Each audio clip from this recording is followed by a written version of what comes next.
Radio Rasinda, Untaian Nada Penabur Kasih.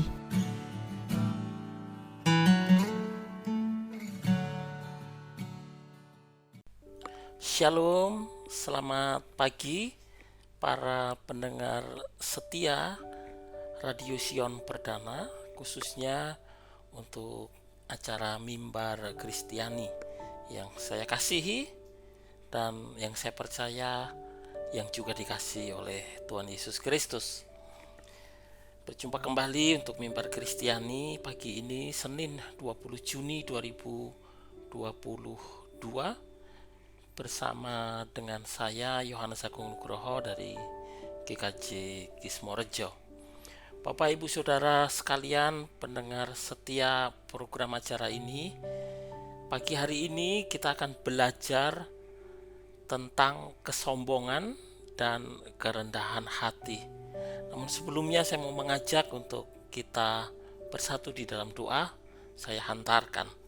Berkatilah kami dalam 30 menit ke depan supaya boleh teduh mendengarkan sapaan-Mu ya Tuhan melalui firman yang akan kami dengar dan kami renungkan bersama hari ini. Tuhan berkatilah hamba-Mu untuk boleh menyampaikan firman-Mu dengan cara yang sederhana, mudah dipahami oleh karena berkat dan pertolongan-Mu sendiri. Allah Roh Kudus berkati seluruh pendengar dimanapun berada. Berkati jaringan yang dipakai untuk radio ini. Di dalam nama Tuhan Yesus Kristus kami berdoa. Amin. Bapak Ibu Saudara, kalau kita berbicara tentang kesombongan, tentu kita semua sepakat bahwa dosa kesombongan itu begitu dibenci oleh Tuhan. Kesombongan, kecongkakan itu sesuatu yang Tuhan amat membencinya. Orang yang sombong itu kalau di hadapan sesamanya, dia itu merasa dirinya itu lebih mulia. Orang yang sombong itu menempatkan dirinya itu lebih baik, lebih hebat, lebih mulia. Tapi celakanya juga orang yang sombong itu menempatkan dirinya secara salah di hadapan Allah juga, ketika dia merasa dirinya itu baik dan berkenan kepada Allah. Bapak Ibu Saudara, kalau kita berbicara tentang kesombongan, ya nanti kita juga akan berbicara tentang kerendahan hati.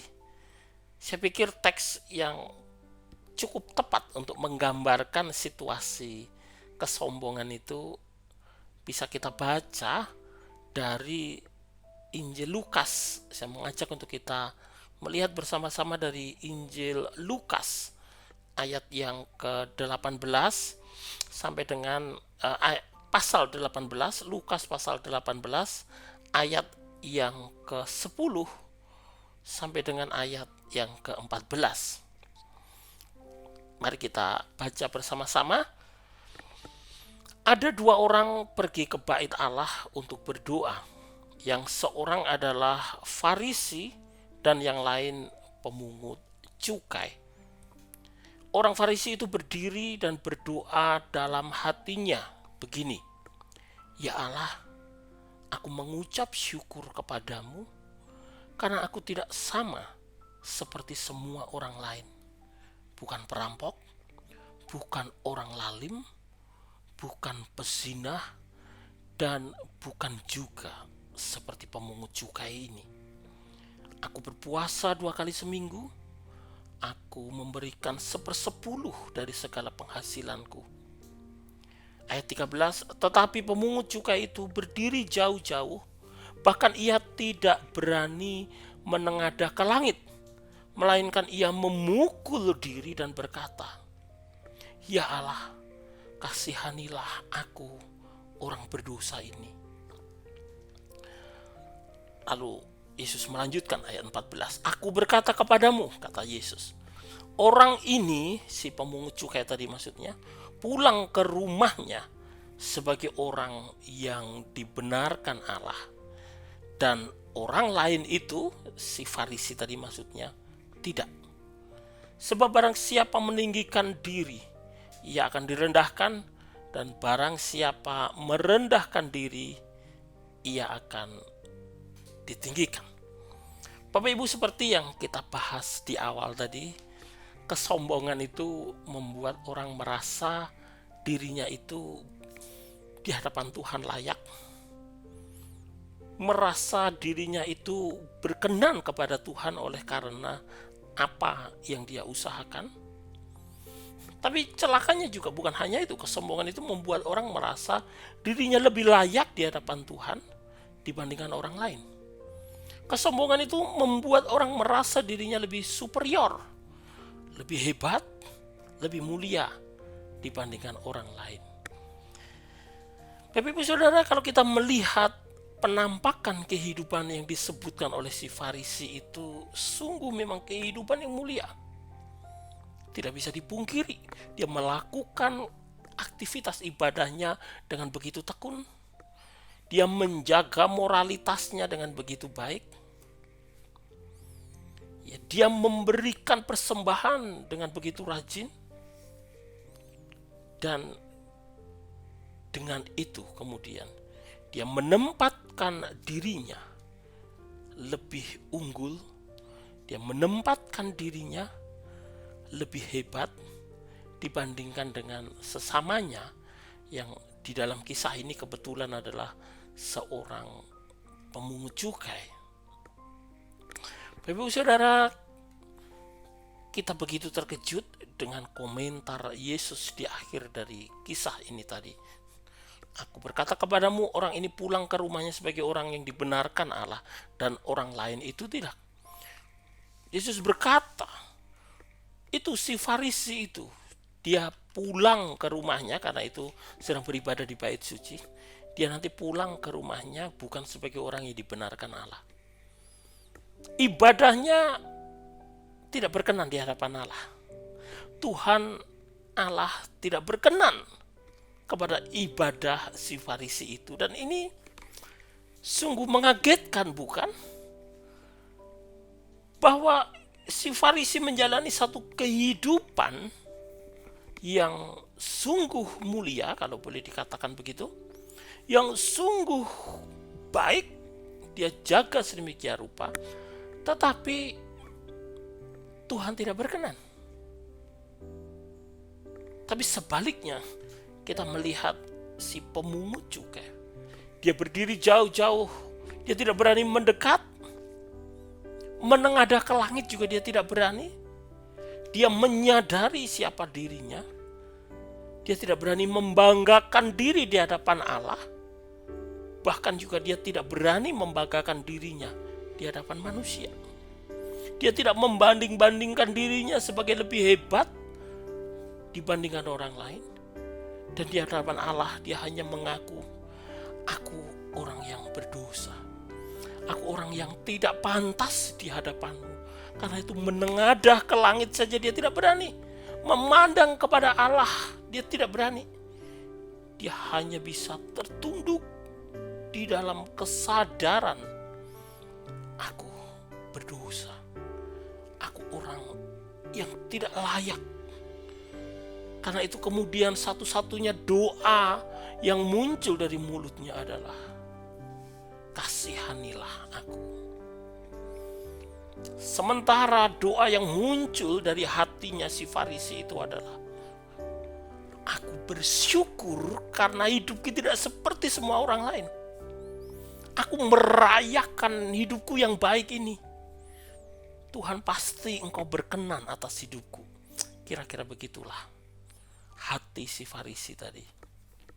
Sekali lagi secara menakjubkan, justru si pemungut cukai itu yang pulang sebagai orang yang dibenarkan oleh Allah. Bapak Ibu Saudara, saya mengajak untuk kita mengutip dari Efesus pasal 2 ayat 8 dan ayat 9. Demikian firman Tuhan. Sebab karena kasih karunia kamu diselamatkan oleh iman. Itu bukan hasil usahamu, tetapi pemberian Allah. Itu bukan hasil pekerjaanmu. Jangan ada orang yang memegahkan diri. Paulus mengingatkan bahwa keselamatan itu adalah kasih karunia. Itu bukan hasil pekerjaan, bukan hasil usaha kita sehingga kita bisa memegahkan diri.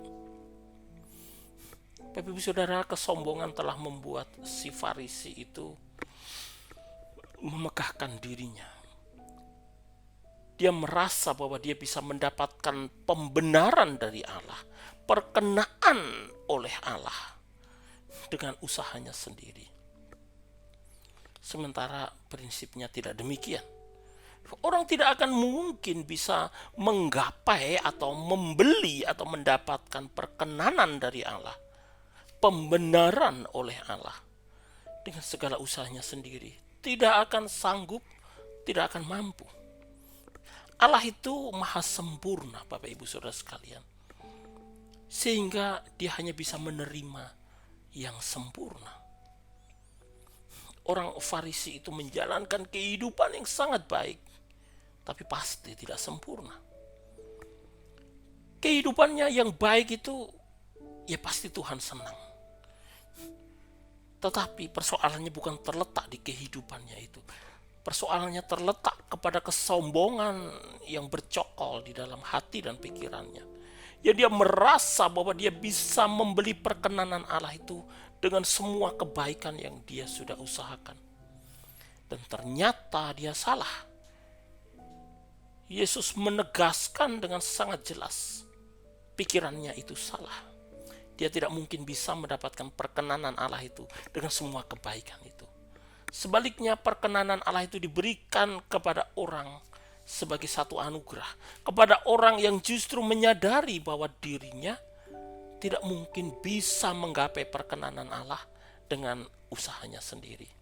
Dan itulah yang terjadi pada si pemungut cukai. Kita tidak mendapati deretan kebaikan-kebaikan dalam hidupnya, tapi kita mendapati satu pertobatan yang sungguh-sungguh, satu pengakuan, satu kesadaran yang tulus, yang jujur dari hatinya. Aku berdosa, aku tidak berkenan kepadamu, belas kasihi aku, ampuni aku.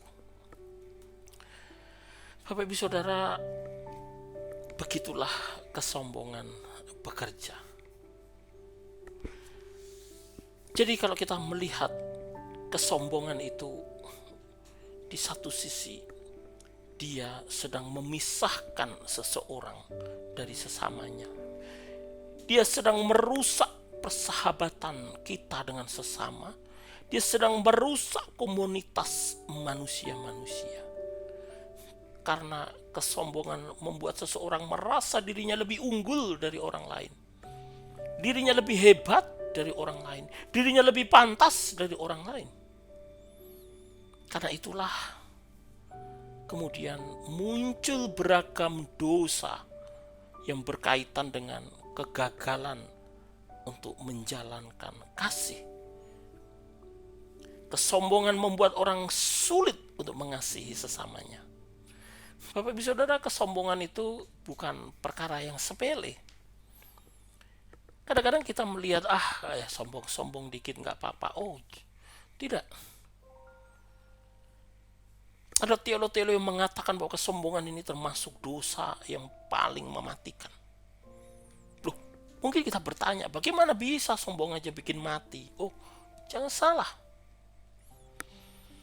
Kalau kita mengingat peristiwa pembantaian orang-orang Yahudi di zaman Hitler oleh Nazi beberapa waktu yang lalu, Bapak Ibu Saudara tahu dari manakah akar dari peristiwa pembantaian orang-orang yang berdarah Yahudi pada zaman itu? Mau dibasmi semua itu orang-orang Yahudi yang hidup di bumi ini. Oleh karena kesombongan yang bercokol di dalam diri seorang manusia bernama Hitler.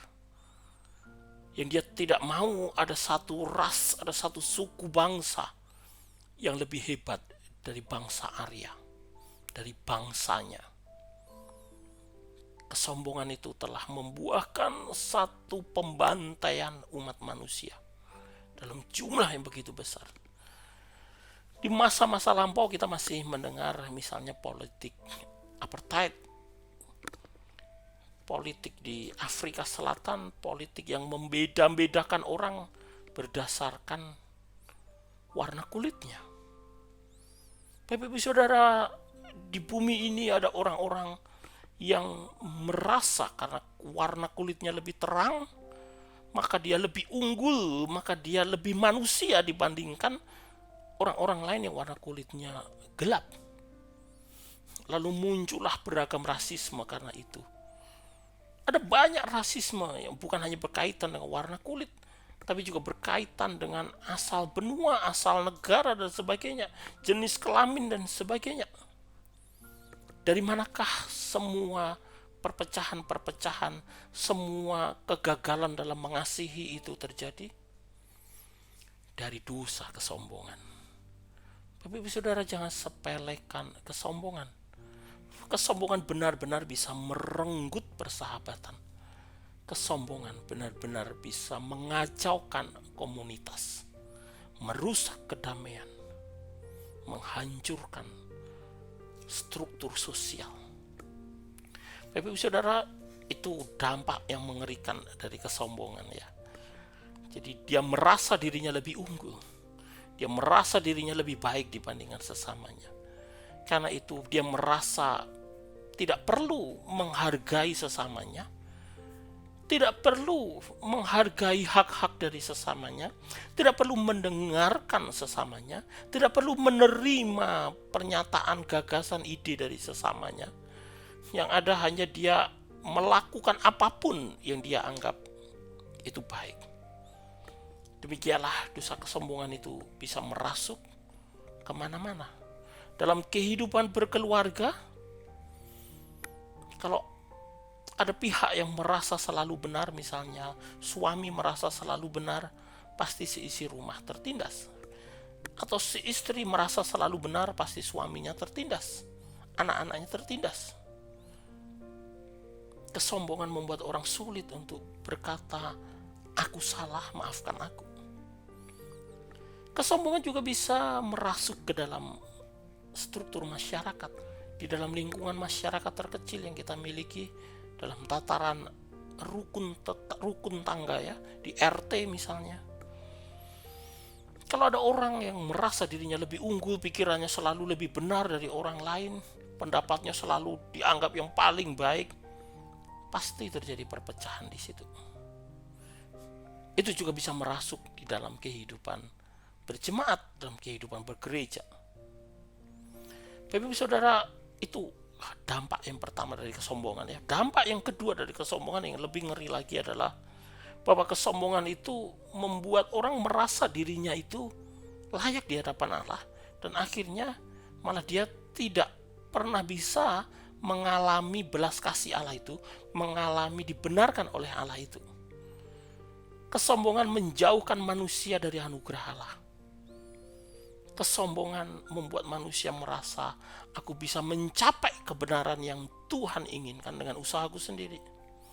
Padahal firman Tuhan mengingatkan kita bahwa keselamatan itu, pembenaran yang dari Allah itu anugerah.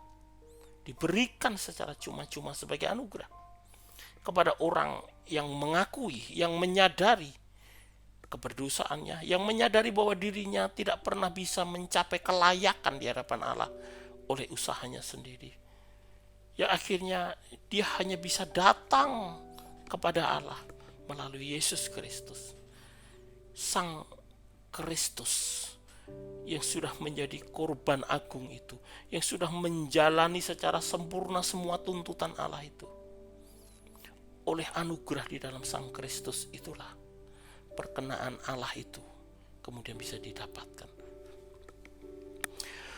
Bapak Ibu Saudara, kalau kita melihat di dalam kehidupan nyata, menariknya Bapak Ibu Saudara, kesombongan itu sering tampil di dalam jubah kerendahan hati. Ada satu cerita tentang keyahudian ya, tentang orang Yahudi. Di satu sinagoge itu kayak tempat ibadahnya orang-orang Yahudi. Ya, di situ ada seorang rabi, yaitu seorang guru gitu ya dalam keagamaan di Yudaisme, dalam agama Yahudi. Dia berbaling di sinagoge itu sambil berbisik dalam hatinya, ya Tuhan, aku ini orang yang tidak layak di hadapan-Mu. Gitu ya. Dia berbisik dalam hatinya, ya, dia berbisik dalam hatinya begitu. Jadi dalam hatinya berkata, Tuhan, aku ini orang yang gak layak. Di dalam hati, di dalam hatinya dia berkata, Tuhan, aku ini orang yang tidak layak di hadapan-Mu. Lalu setelah itu tiba-tiba datanglah seorang kaya. Dia juga kemudian datang ke sinagoge itu, dia berbaring di situ, dan dia juga berbisik di dalam hatinya. Hatinya juga berkata, oh Tuhan, aku ini orang yang tidak layak tidak layak di hadapan-Mu. Tapi tak lama kemudian, Bapak Ibu Saudara sekalian, datanglah seorang yang miskin, ya miskin karena dari pakaiannya sudah tampak orang itu miskin. Lalu dia ada di sinagoge itu juga masuk ke dalam. Kali ini orang ini bukan berbisik dalam hatinya, bukan hanya berbicara di dalam hatinya, tapi kemudian dia berkata-kata dengan mulutnya. Dia sehingga perkataannya bisa didengar oleh sang rabi itu maupun si orang kaya itu ya. Nah, si miskin ini berkata perkataan yang sama. Dia berkata, oh Tuhan, aku ini tidak layak di hadapan-Mu. Bapak Ibu Saudara sekalian, tahu apa yang terjadi? Kemudian si rabi dan si orang kaya itu saling berpandangan, dan secara spontan mereka berseloroh. Berani-beraninya dia berkata seperti itu gitu. Bapak Ibu Saudara, menarik sekali ya, kerendahan hati itu bisa palsu. Ya, dia seolah-olah sangat rendah hati ya, dia menyadari dirinya tidak layak di hadapan Tuhan gitu ya. Tapi ketika ada orang yang miskin kemudian juga mengucapkan perkataan itu, dia merasa orang itu nggak layak gitu ya. Jadi kerendahan hati itu seolah-olah hanya miliknya yang layak gitu, orang lain nggak layak gitu ya. Ada banyak contoh lain lagi ya tentang bagaimana kesombongan itu menyamar di dalam jubah kerendahan hati, di dalam baju kerendahan hati. Ya, tapi ya begitu itu ya. Ya sama seperti si Farisi tadi. Aku bersyukur padamu, aku tidak seperti orang-orang lain, tidak seperti pemungut cukai itu gitu ya. Aku bersyukur padamu Tuhan, hidupku dijagai kayak gini. Tapi sebenarnya dia sedang menyombongkan dirinya. Bapak Saudara, kapan sebenarnya kerendahan hati itu berbalik menjadi satu kesombongan? Yaitu ketika kerendahan hati itu dirayakan, ketika kerendahan hati itu diceritakan, dan di titik itulah kerendahan hati itu sedang berbalik menjadi kesombongan. Lalu apa sebenarnya kerendahan hati yang sejati? Bapak Ibu Saudara sekalian, kerendahan hati yang sejati yang menjadi lawan dari kesombongan, yang menjadi cara untuk mengatasi kesombongan itu, sebenarnya kerendahan hati itu bukanlah memandang diri itu rendah. Oh tidak, kerendahan hati itu bukan menempatkan diri rendah gitu ya. Tidak, kerendahan hati itu adalah menempatkan diri tepat pada tempatnya.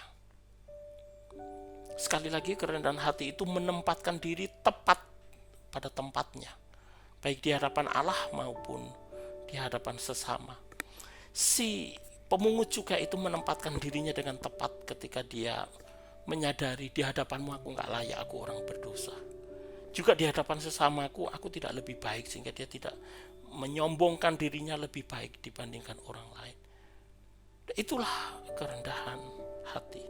Orang bisa menyadari dirinya di hadapan Allah itu seperti apa.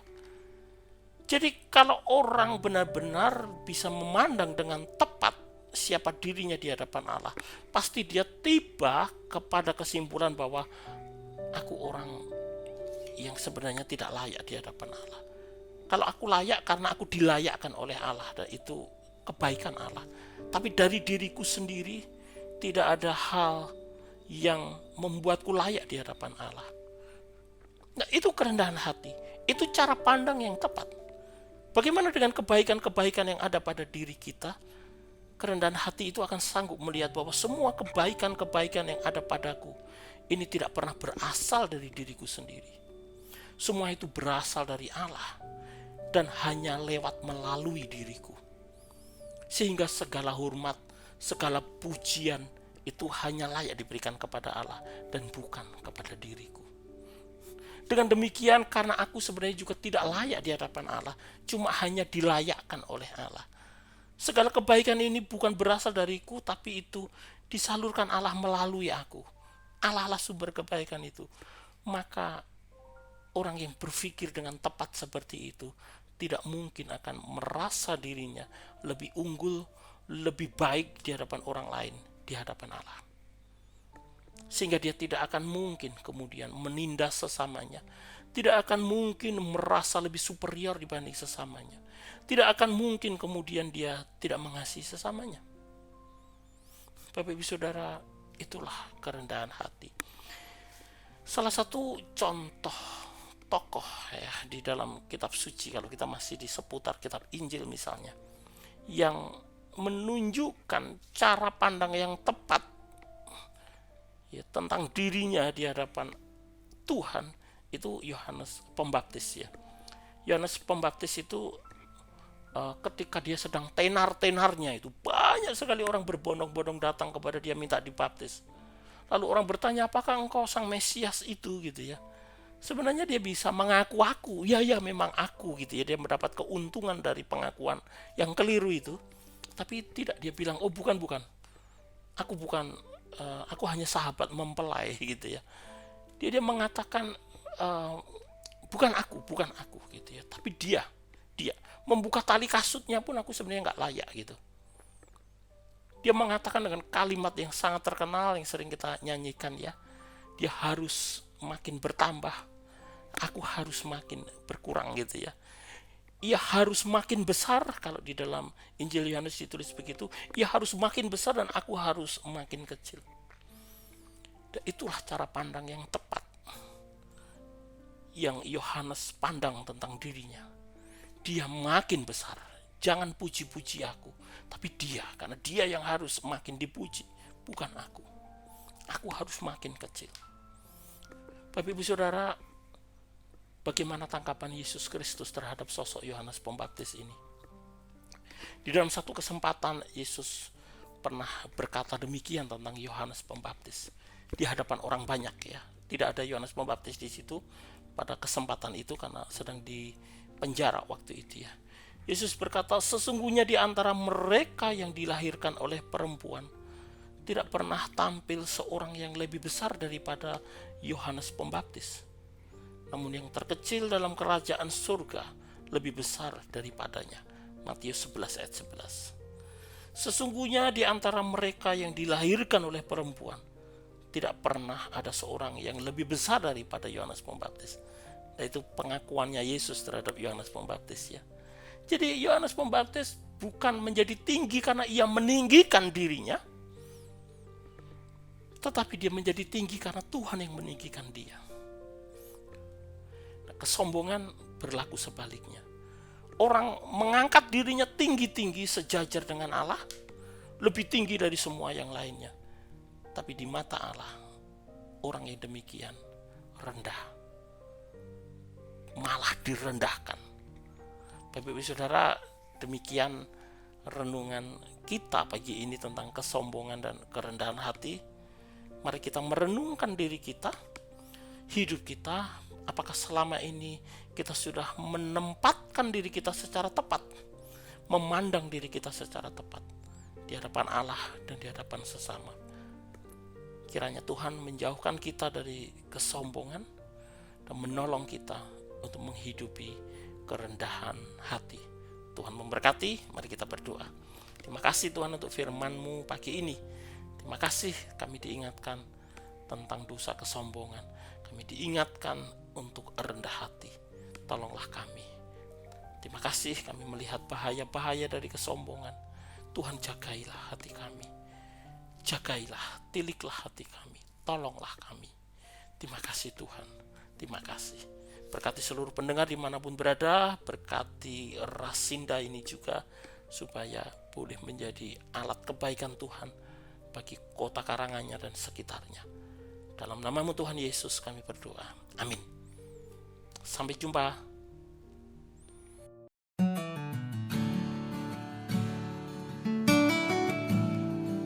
Radio Rasinda, untaian nada penabur kasih.